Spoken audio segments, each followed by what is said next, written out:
राधे कृष्ण। जैसा कि आजकल सब लोगों की आम समस्या होती है, सब कहते हैं कि हमारे पास समय नहीं है या फिर हमें भगवत गीता पढ़ने का समय नहीं मिलता, हमारे पास समय की थोड़ी कमी है। तो और जो भगवत गीता पढ़ना चाहते हैं, कृष्ण के थोड़ा पास जाना चाहते हैं, उनके लिए मेरे पास एक नया विचार है। हम भगवत गीता यथारूप पढ़ने वाले हैं। इसमें मेरी तरफ से कुछ नहीं होगा। जो कृष्ण ने गीता में कहा है सेम हम वैसे ही पढ़ेंगे। एक एक श्लोक हम रोज पढ़ेंगे और अपनी आध्यात्मिक यात्रा में आगे बढ़ेंगे।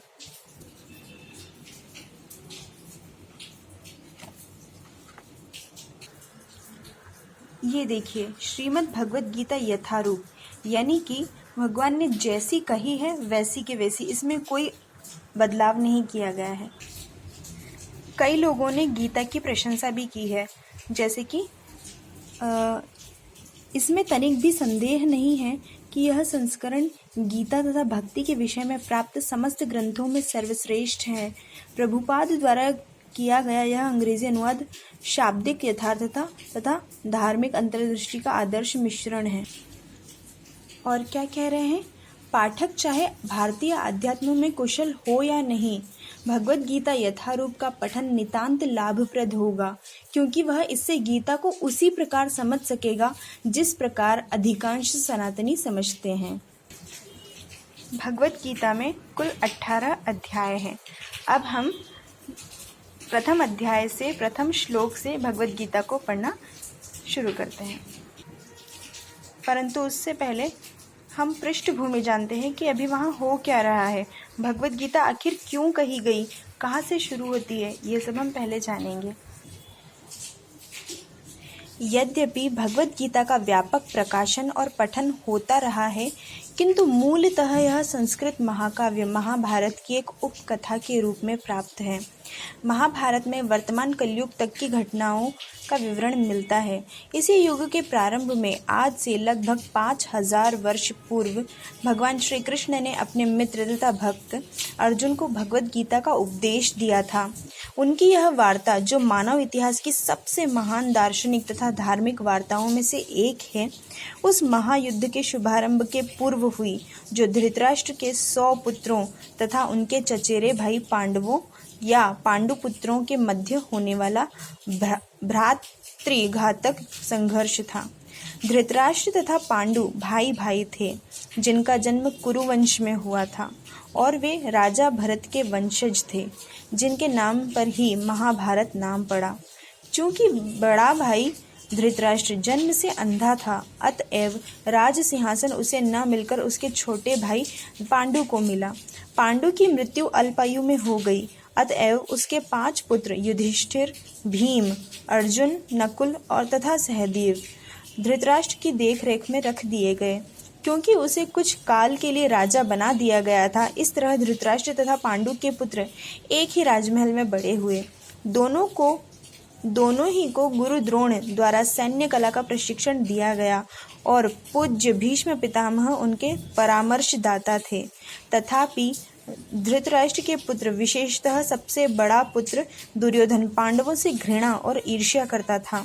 अंधा तथा दुर्बल हृदय धृतराष्ट्र पांडु पुत्रों के स्थान पर अपने पुत्रों को राज्य का उत्तराधिकारी बनाना चाहता था। इस तरह धृतराष्ट्र की सहमति से दुर्योधन ने पांडु के युवा पुत्रों की हत्या करने का षड्यंत्र रचा। पांचों पांडव अपने चाचा विदुर तथा अपने ममेरे भाई भगवान कृष्ण के संरक्षण में रहने के कारण अनेक प्राणघातक आक्रमणों के बाद भी अपने प्राणों को सुरक्षित रख पाए। भगवान कृष्ण कोई सामान्य व्यक्ति नहीं, अपितु साक्षात परम ईश्वर हैं, जिन्होंने इस धराधाम में अवतार लिया था और अब एक समकालीन राजकुमार की भूमिका निभा रहे हैं। वे पांडु की पत्नी कुंती या पृथा, पांडवों की माता के भतीजे थे। इस तरह संबंधी के रूप में तथा धर्म के शाश्वत पालक होने के कारण वे धर्मपरायण पांडु पुत्रों का पक्ष लेते रहे और उनकी रक्षा करते रहे। किंतु अंततः चतुर दुर्योधन ने पांडवों को युद्ध क्रीड़ा के लिए ललकारा। उस निर्णायक स्पर्धा में दुर्योधन तथा उसके भाइयों ने पांडवों की सती पत्नी द्रौपदी पर अधिकार प्राप्त कर लिया और फिर उसे राजाओं तथा राजकुमारों की सभा में निर्वस्त्र करने का प्रयास किया। कृष्ण के दिव्य हस्तक्षेप से उसकी रक्षा हो सकी। उस युद्ध क्रीड़ा में छल के प्रयोग के कारण पांडवों की हार हुई तथा उन्हें अपने राज्य से वंचित होना पड़ा और 13 वर्ष तक वनवास के लिए जाना पड़ा।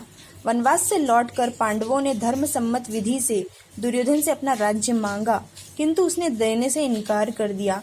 क्षत्रियों के शास्त्रोनुमोदित कर्तव्य को पूर्ण करने के लिए 5 पांडवों ने अंत में अपना पूरा राज्य न मांगकर केवल 5 गांवों की मांग रखी, किंतु दुर्योधन सुई की नोक भर भी भूमि देने के लिए सहमत नहीं हुआ। अभी तो पांडव सहनशील बने रहे, लेकिन अब उनके लिए युद्ध करना अवश्यंभावी हो गया। विश्व भर के राजकुमारों में से कुछ धृतराष्ट्र के पुत्रों के पक्ष में थे तो कुछ पांडवों के पक्ष में। उस समय श्री कृष्ण स्वयं पांडु पुत्रों के संदेशवाहक बनकर शांति का संदेश लेकर धृतराष्ट्र की राजसभा में गए। जब उनकी याचना अस्वीकृत की हो गई तो युद्ध निश्चित था। अत्यंत सच्चरित्र 5 पांडवों ने श्री कृष्ण को पूर्ण पुरुषोत्तम श्री भगवान के रूप में पहचान लिया था, किंतु धृतराष्ट्र के दुष्ट पुत्र उन्हें नहीं पहचान पाए थे। फिर भी श्री कृष्ण ने विपक्षियों की इच्छा अनुसार ही युद्ध में सम्मिलित होने का प्रस्ताव रखा। ईश्वर के रूप में वे युद्ध नहीं करना चाहते थे, किंतु जो भी उनकी सेना का उपयोग करना चाहे वह कर सकता था। प्रतिबंध यह था कि एक ओर श्री कृष्ण की संपूर्ण सेना होगी तथा दूसरी ओर वे स्वयं एक परामर्शदाता तथा सहायक के रूप में उपस्थित रहेंगे। राजनीति में कुशल दुर्योधन ने आतुरता से श्री कृष्ण की सेना झपट ली, जबकि पांडवों ने श्री कृष्ण को उतनी ही आतुरता से ग्रहण किया। इस प्रकार श्री कृष्ण अर्जुन के सारथी बने और उन्होंने उस सुप्रसिद्ध धनुर्धर का रथ हाँकना स्वीकार किया। इस तरह हम उस बिंदु तक पहुंच जाते हैं जहां से भगवत गीता का शुभारंभ होता है। दोनों ओर की सेनाएं युद्ध के लिए तैयार खड़ी हैं और धृतराष्ट्र अपने सचिव संजय से पूछ रहा है कि उन सेनाओं ने क्या किया। इस तरह सारी पृष्ठभूमि तैयार है। आवश्यकता है केवल इस अनुवाद तथा भाष्य के विषय में संक्षिप्त टिप्पणी की। भगवत गीता के अंग्रेजी अनुवादों में यह सामान्य प्रवृत्ति पाई जाती है कि वे अपने विचारधारा तथा दर्शन को स्थान देने के लिए कृष्ण को ताक पर रखते हैं। वे महाभारत के इतिहास को असंगत पौराणिक कथा मानते हैं तथा कृष्ण को किसी अज्ञात प्रतिभाशाली व्यक्ति के विचारों को पद्य के रूप में प्रस्तुत करने का निमित्त बनाते हैं, अथवा श्रेष्ठतम परिस्थितियों में कृष्ण एक गौण ऐतिहासिक पुरुष बना दिए जाते हैं। किंतु साक्षात श्री कृष्ण भगवत गीता के लक्ष्य तथा विषय वस्तु दोनों हैं, जैसा कि गीता स्वयं अपने विषय में कहती है।